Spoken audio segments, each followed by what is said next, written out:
找你做事人太多，事情两袖清风做，一阴一阳只为到仔细东来。明码标价的那些物，非黑即白。若上白。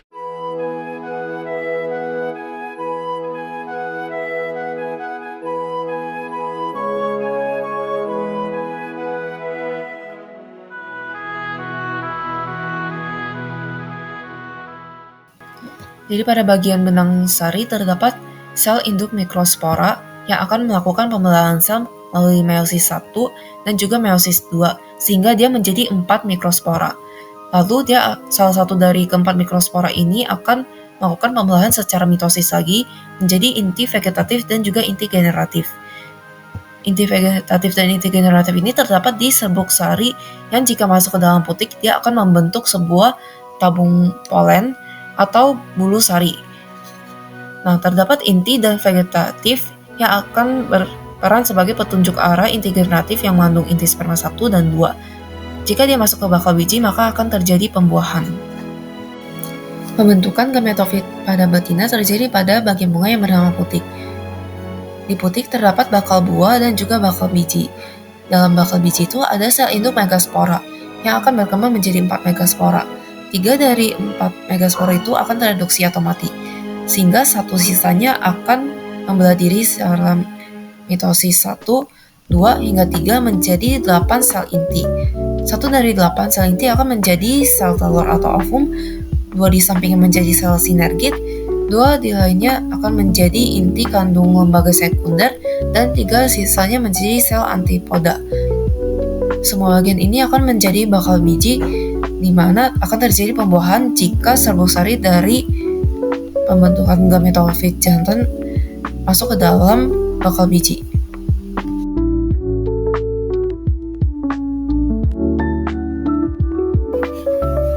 Apakah kalian pernah melihat lebah hinggap di bunga? Nah, lebah itu sedang mengumpulkan nektar dan serbuk sari, dan saat mereka melakukan itu, mereka tidak sengaja menyentuh bagian reproduksi bunga, sehingga serbuk sari menempel di tubuh mereka. Dan saat mereka mengunjungi bunga lain, sebagian serbuk sari ini akan menempel pada kepala putik atau juga disebut bagian betina dan memulai proses penyerbukan atau polinasi.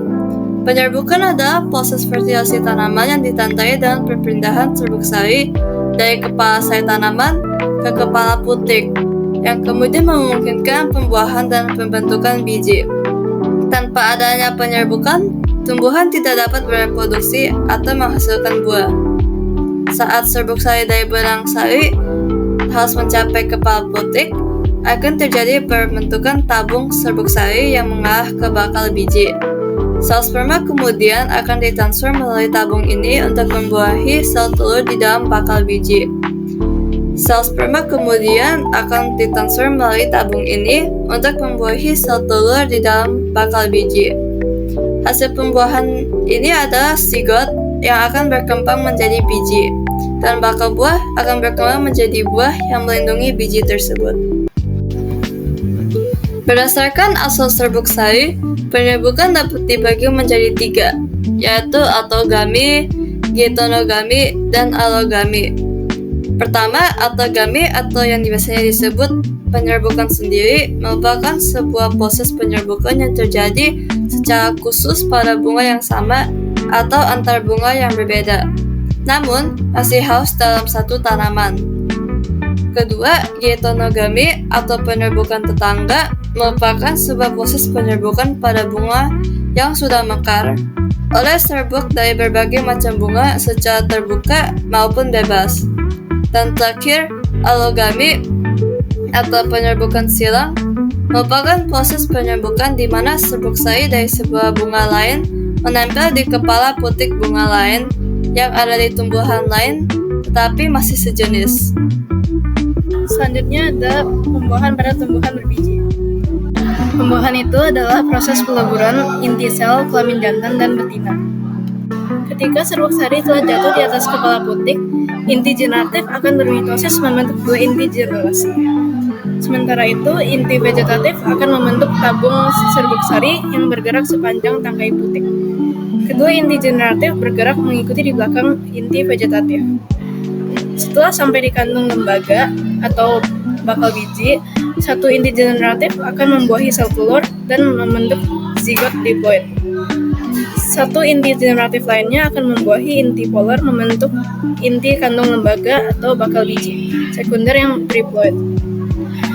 Inti kandung lembaga atau bakal biji sekunder akan berkembang menjadi jaringan endosperma yang merupakan cadangan makanan untuk calon tumbuhan baru. Jadi pada tumbuhan berbiji tertutup terjadi 2 kali pembuahan sehingga disebut pembuahan ganda. Di gambar ada proses terjadinya pembuahan ganda.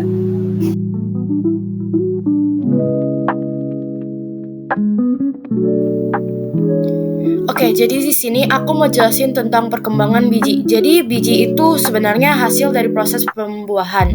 Dari bakal biji dia berkembang jadi biji, terus jadi bakal buah sampai akhirnya jadi buah yang matang. Nah, di dalam biji ada beberapa komponen penting. Yang pertama, embrio. Ini adalah calon tumbuhan baru. Lalu ada kotiledon. Fungsinya buat menyimpan atau ngasih cadangan makanan ke embrio. Selain itu juga ada endosperma, yaitu sumber makanan utama untuk embrio pada beberapa jenis biji. Dan jangan lupa biji juga dilindungi oleh kulit biji atau disebut testa yang berfungsi kayak pelindung. Kalau kita lihat lebih detail, embrio punya beberapa bagian. Radikula ini bakal menjadi akar. Hipokotil bagian batang bawah.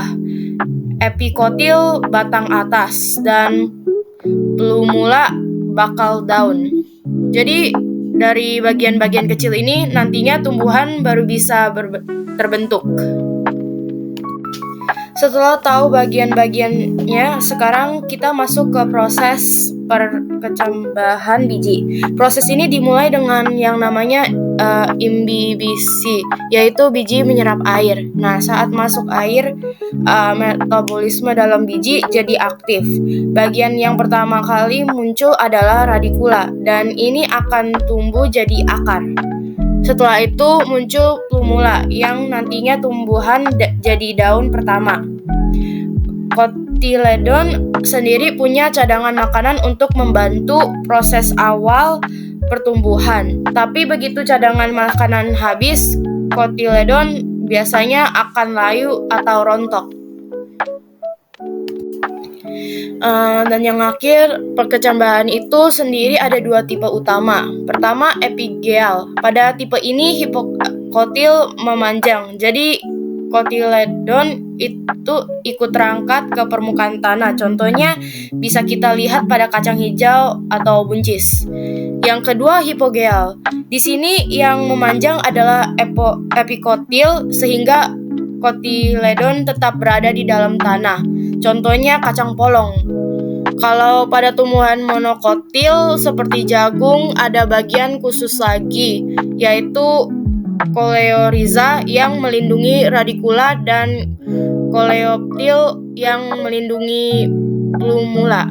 Jadi intinya setiap tipe perkecambahan punya cara berbeda dalam melindungi embrio saat tumbuh menjadi tumbuhan baru. Berikutnya perkembangan kacang hijau dari hari pertama sampai ke-6. Di hari pertama tidak ada perubahan sama sekali. Di hari kedua, kulit kacang sudah mulai pecah dan ada tunas yang mulai keluar. Di hari ketiga, tunas-tunas sudah mulai memanjang. Di hari keempat, sudah ada tunas yang mulai berdiri tegak. Bisa lihat di hari kelima, tunas yang berdiri tinggi mulai bertumbuh ke arah samping yang menunjukkan bahwa sebagai makhluk hidup, kacang hijau ini bertahan hidup dengan mencari sumber cahaya matahari untuk berfotosintesis. Di hari ke-6, tunas-tunas sudah mulai memanjang tinggi sehingga keluar dari wadah.